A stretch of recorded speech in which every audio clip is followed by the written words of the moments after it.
So, I was thinking to myself this evening, tonight, it's nighttime. It's nighttime. It's like 11:45 a.m. at night. Um, Usually I've been, or I shouldn't say usually, recently I have been filming in the morning times, but I didn't get to film this morning, so I'm filming tonight. But usually I'm used to hearing people say for many, many years, since I was even younger, to say, just be yourself, just be yourself. But I question sometimes whether or not it is easy for people to know who that self is. What does being yourself actually mean?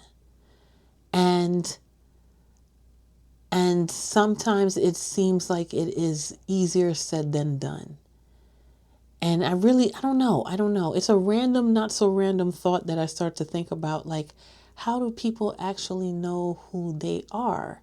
Especially when you reach a particular stage in life in which you have had to be so many things to so many people at however many times, whatever the case may be. And I think that a lot of people, it's very easy for people to get lost and to try to figure out, well, who you are actually. Not what degree you have, not the experiences you have. A lot of time people will ask you, to introduce yourself. And the first thing that we tend to start off with is what you have done, um, what you have accomplished, what it is that you're basically giving some type of a life resume, so to speak. But that's not necessarily who you are inside as a person. And I don't know. I just came back home. The thought came into my mind, and I'm like, I have to chat with my friends. I haven't had a chat with you in a while. Oh, before I continue, I thank each and every one of you who got a chance to check out me and Connie, my wonderful friend and accountability partner in this 30-day challenge. Thank you so much for checking out our collaboration video in which we have a conversation that was inspired by the Oprah Winfrey and Keke Palmer interview, where Keke Palmer interviewed Oprah, and there were a lot of different insights and introspective thoughts that came out of that interview. And we got together and we filmed part one and part two, which was a lot of fun to do together. And so I thank each and every one of you that took a moment to stop and watch and listen, or however you consumed it. And we really, both of us really appreciate it and hope that you enjoyed it.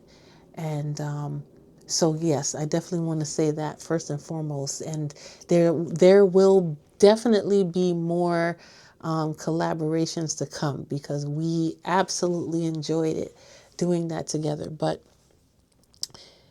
random but not so random thought, I was thinking about this whole idea of knowing yourself and what that means, and how people actually start to really look inside themselves and say, well, who they actually are.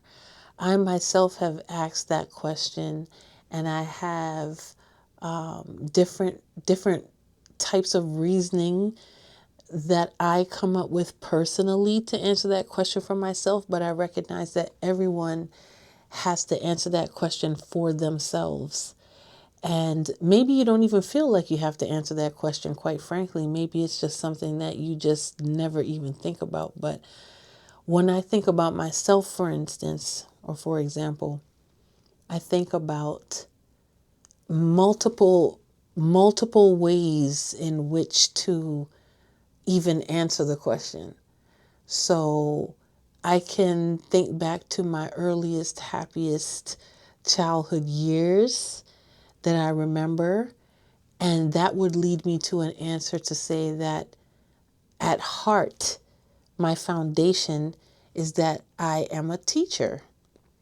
And it makes a lot of sense with regard to my personality. It makes a lot of sense with just the way I am with friends, it makes a lot of sense that I did find it fulfilling to go. I lived in South Korea for 2 years and I worked as an English teacher.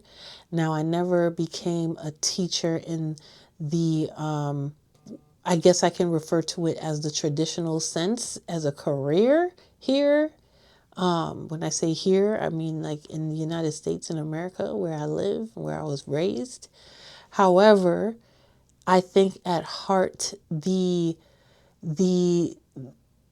the feeling that I want to give, to guide, to be of service in that particular way is very, very strong and has been very strong for me since I was a child. So, how do I know this? Well, I always used to act as a teacher.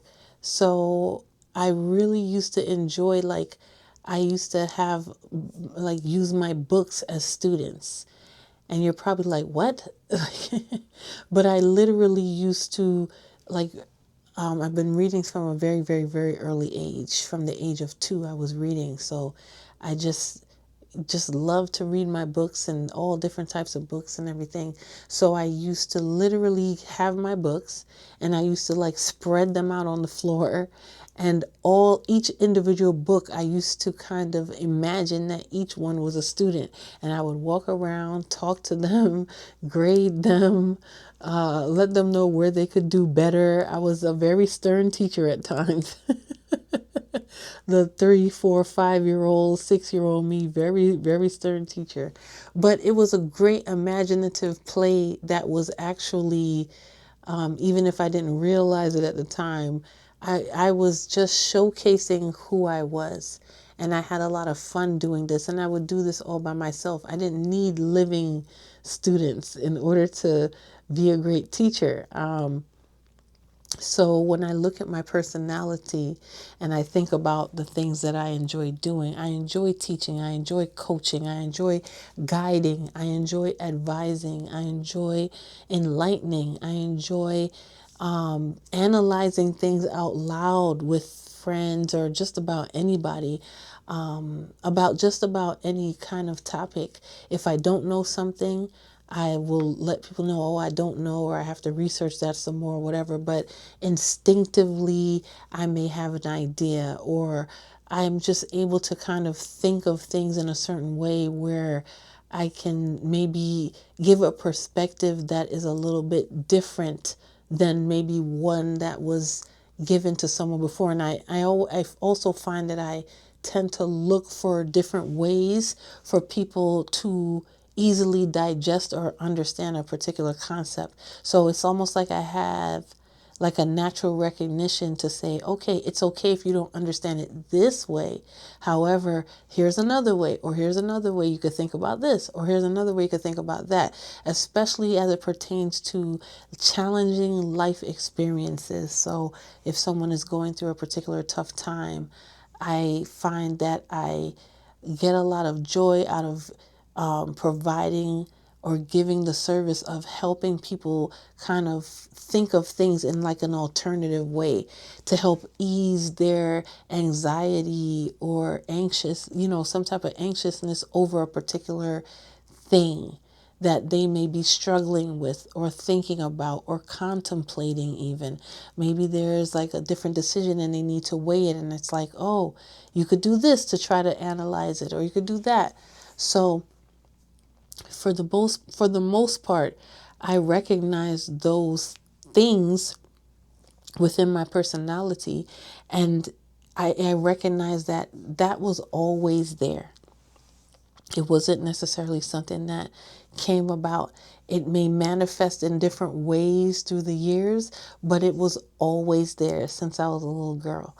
And so I wonder to myself, like, how many people are actually walking around not knowing who they really are inside or what they like to do, or denying it. A lot of times we may be denying it for different reasons, when all we may have to do is just really think back to our happiest point of what were we doing when maybe you were around 3, 4, 5 years old? What were you doing what was life like for you? And I recognize that life wasn't happy for everyone at that age. It depends on your upbringing. It depends on a lot of different things. But quite frankly, I think that there does lie a clue, a very, very, very strong clue when people are thinking about themselves and when they're thinking about what they like to do, when they're thinking about just who they actually are. So in that whole piece, or within that question of, well, who do I think I actually am? It's like, okay, that's one area or instance in which I can say, I can think back to this particular point in time and I can pick out different aspects that I enjoyed and say, yes, that is something that is a part of me. I can vouch for it because it's still a part of my personality, even to today. And I think that's why, even though, of course, as many of you know, I'm a part of a 30-day visibility challenge. I don't even remember what today would be, honestly. I have to look. I have it kind of written out on my calendar. But nevertheless, it's like, even though I may be, I started off very, very nervous to be on camera, and it was something that I would never do. And for many years, lost out on probably a bunch of opportunities because I'm just, wasn't comfortable with that idea of just being front and center on camera.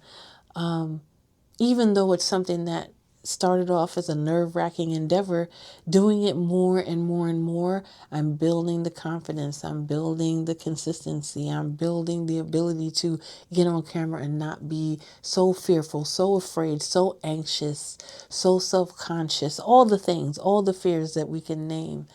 The practice helped with that. However, it's just like, okay, I know that even within that, I think one of the reasons why I enjoy this is because there is some element of teaching when I'm speaking, because it just comes out of me. It just comes out of me. So that also is like another reminder to say, yes, this has always been a part of you. You've always wanted to be some type of give and be of service to people in this particular type of way, and that it makes me feel better to see them, there's something that I said or some type of way that I've guided them help to put their mind at ease or help them to transition into being or doing something a little bit better than maybe they would have done before. So you have your ways of looking at things when you're a child, and then there are aspects of that you may still carry on as an adult. And so then there are also aspects that it's like that you may pick up as an adult as well, that maybe you didn't get a chance to discover as a child. Maybe you may have seen something on television or seen another person do it or another child do it, and you're just like, you're not even sure. You feel like, oh, maybe I could do X, Y, or Z, but you didn't necessarily have the opportunity to participate in that particular activity or whatever the case may be. That is always a wonderful thing, to be able to be older and explore. And I encourage any and everyone to explore.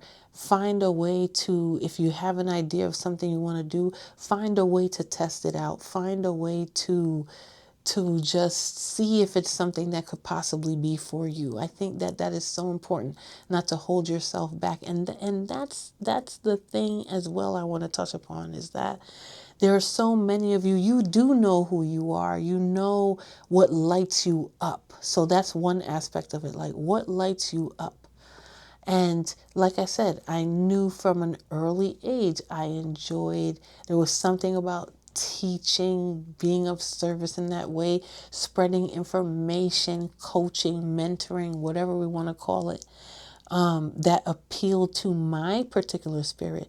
But I think that many people would probably understand the idea of, you may feel something in your spirit that you are aligned with in many senses of the word.